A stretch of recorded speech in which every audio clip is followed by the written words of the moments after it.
আসসালামু আলাইকুম ওয়া রাহমাতুল্লাহ। আমি মোহাম্মদ সাইদ আহমদ, বিশ্বাস ইলেকট্রনিক্স পাংশা রাজবাড়ির পক্ষ থেকে সবাইকে জানাই সুস্বাগত। আজকে আমি দেখাবো একটা গ্রামীণ পাল্লা, জাপান টেকনোলজি এটাতে ব্যবহার করা হয়েছে। তো এটা ক্যালিব্রেশন সিস্টেম, এর বেশ কিছু প্রবলেম ছিল। দেখতে পাচ্ছেন এই 1 এবং 0 এগুলো নষ্ট ছিল, এগুলো প্রেস করলে এগুলো সংখ্যা উঠতো না। তো তারপরেও আরও কিছু সমস্যা ছিল, সেগুলো রিপেয়ার করা হয়েছে। তো এখন একটু ওজনটা এলোমেলো আছে। আমাদের কাছে দেখতে পাচ্ছেন 10 কেজি একটা বাটখারা আছে। তো আমরা 10 কেজি বাটখারা এর উপরে তুলে দেব। দেখতে পাচ্ছেন 10 কেজি বাটখারা তুলে দেওয়া হয়েছে। দেখাচ্ছে 10 কেজি 50 গ্রাম। তো এটা অ্যাকুরেট ওজন নয়, এই ক্যালিব্রেশনের মাধ্যমে ওজনটা অ্যাকুরেট করতে হবে। আমরা পূর্ব থেকেই স্কেলটা অন করে রেখেছি।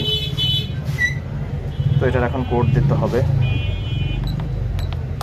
8618 টেয়ার।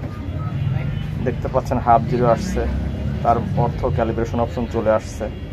এখন 1 টেয়ার দিতে হবে। 1 টেয়ার দেখেন, এরকম যখন ডট ডট আসবে সেটার অর্থ এখন লোড দিতে হবে। তো আমাদের কাছে 10 কেজি বাটখারা আছে, আমরা 10 কেজি বাটখারা লোড দেব।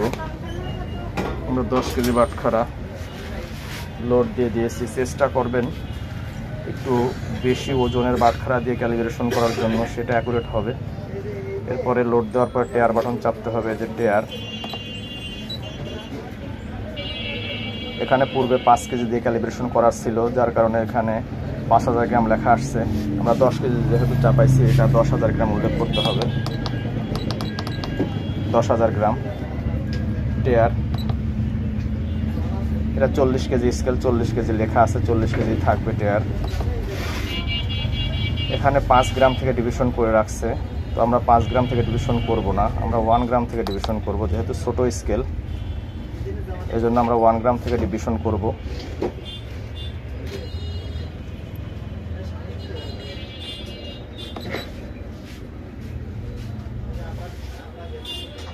দেখতে পাচ্ছেন 10 গ্রাম একটু বেশি দেখাচ্ছে।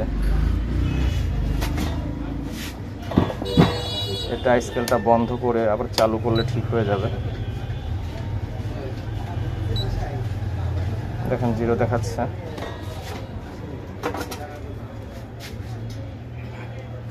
1 গ্রাম একটু এলোমেলো আছে, ওটা সমস্যা নয়।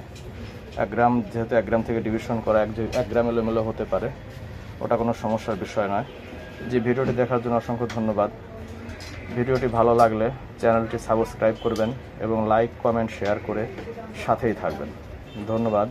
আসসালামু আলাইকুম ওয়া রাহমাতুল্লাহ।